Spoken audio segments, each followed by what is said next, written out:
Hello guys, Ducky Duck Travels here. It's the first video that I am recording and I am absolutely exhausted, so it will not be very long, but this is my room and I have to say I am not exactly the happiest, but it's a Europe moment for sure. This is the window. It's just trees for the view. The desk. I actually like the desk. It's long. There's a lot of power outlets. I respect the desk. I don't respect the bed. It's not the most comfortable bed in the world, but beggars can't be choosers, I guess. And then this is the closet. You can really tell that there's not much room in my room to put even like this giant bag. I have a fan here because Europe moment, there's no air conditioning and it's very sticky today. And then this is a sink, and then there's a mirror on top of the sink. And that is about it. And this closet, I guess. Sadly, there's a communal bathroom, which means that I have to take a shower that's not in my room, but it is what it is.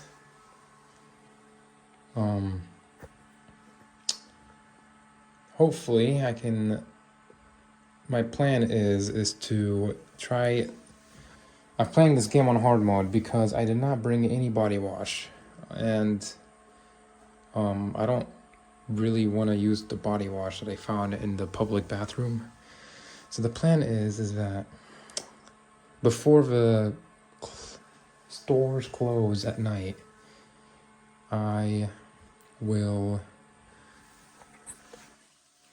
try to find a place that sells body wash, because stores here are much smaller than they are in America, as in you'll only find stores that basically sell groceries, and you'll only find stores that basically sell everything else. So I have to figure out what sells what.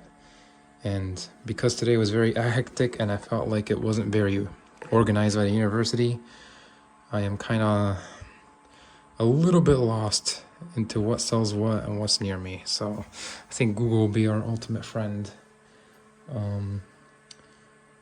But hopefully I can do that, take a shower, take a nap, and actually be energetic enough to make an entertaining rest of the video. Alrighty guys, we are back. I decided to record my walk to a body wash store. Not necessarily to show you the scenery, but to kind of explain how weird this day was. And I think the creme de la creme was the drunk Somalian guy that I was seated next to on the train on the way to Marburg. His German was very broken, and my German isn't the best. So there's already a huge language barrier. And this guy, he's being friendly. He tries to get to know us. There's me and a girl sitting next to each other across from this guy. The girl that was sitting next to me knew absolutely no German. So it was really awkward when he would try to ask her questions in German, despite her telling him many times that she doesn't know any German. Anyway, the conversation only starts to get weird when he interrogates us about why in the world would the United States send missiles to Ukraine. And then he's just kept asking us to answer it. And I would provide him answers, but he keeps telling me that is not the correct answer. And anyway, it was this back and forth for about 30 minutes. Then he spilled his beer, and I got it on my shoes and on my pants, and my backpack got wet. So, you know, there's always that awkwardness. And then some guy in the back of the train started playing the accordion with a little kid going around begging for money. And all of a sudden, this drunk Somalian guy got a mental breakdown and started crying. And me and the girl would just look at each other awkwardly, having zero idea what to do, because we had never been in that sort of situation before. And I don't know, the whole thing is just awkward. But just to add some bits and pieces to the story, because I'm bad at telling a coherent story from the beginning to the end. Right left.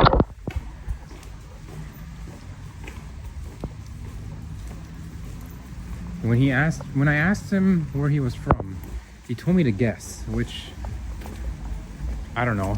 It's a bit awkward because you can easily fall into the realms of racism, but the reality is I actually instantly guessed what country he's from, just from the way his face looked, and guessed that he was Somalian. In which he was very ecstatic, very proud of me that I was able to just do that, I guess. And then we went into a conversation about languages, and he said that he spoke Arabic, and then he said that he studied religion in Somalia while he sips on his beer and proceeds to ask me, why don't I drink any beer? And I didn't really want to give a response that included religion in the topic. So I said that I just don't like beer. And then he said, so what do you do to relax? And I said, there's tons of other things I can do to relax. I can watch soccer. I can play video games. And then he asked the girl that was next to me whether or not she liked Messi or Ronaldo more, and she said Messi. So he got extremely butthurt and almost like begged her to say that Ronaldo was the better player.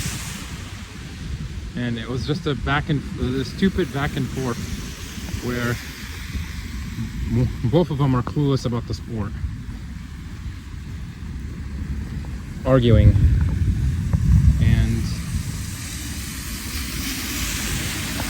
eventually we got off the train, and I never want to see that guy again. But I guess it was an exotic entertainment as it lasted.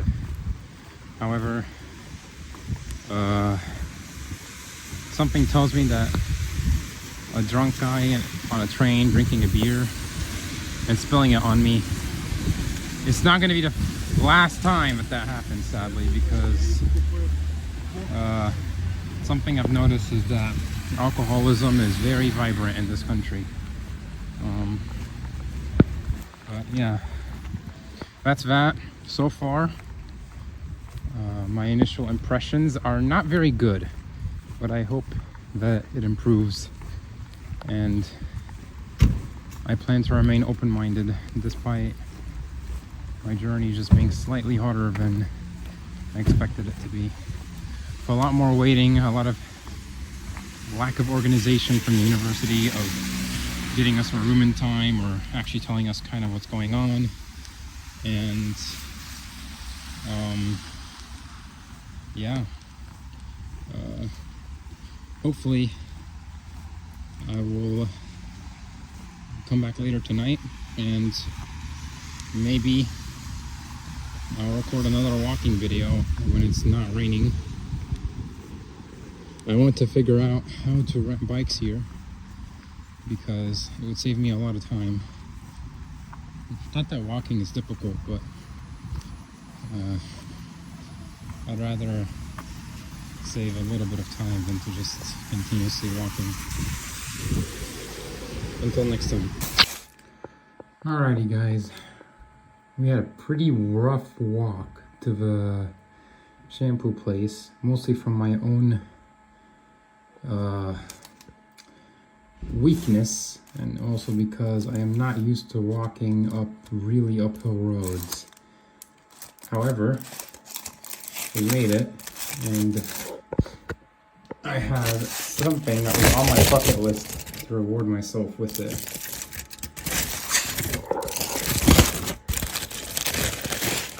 The doner kebab. Those of you who are watching from Bloomington probably know of a food truck, and this is what it reminds you of the most. And I'm gonna try it out and see if it beats the Bloomington guy or not. And yeah, I'll eat it.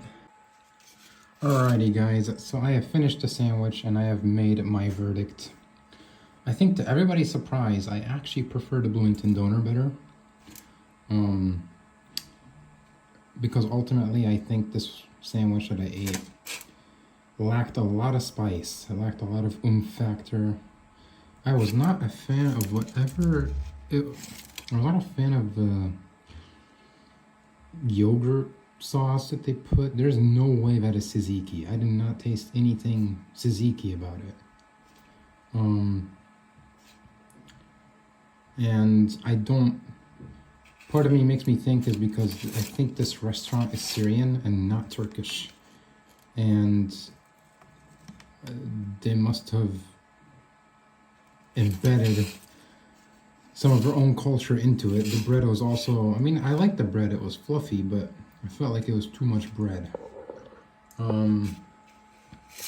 So far, the doner kebab in Bloomington is actually outplaying, you know, what you'd think of as authentic doner in Germany.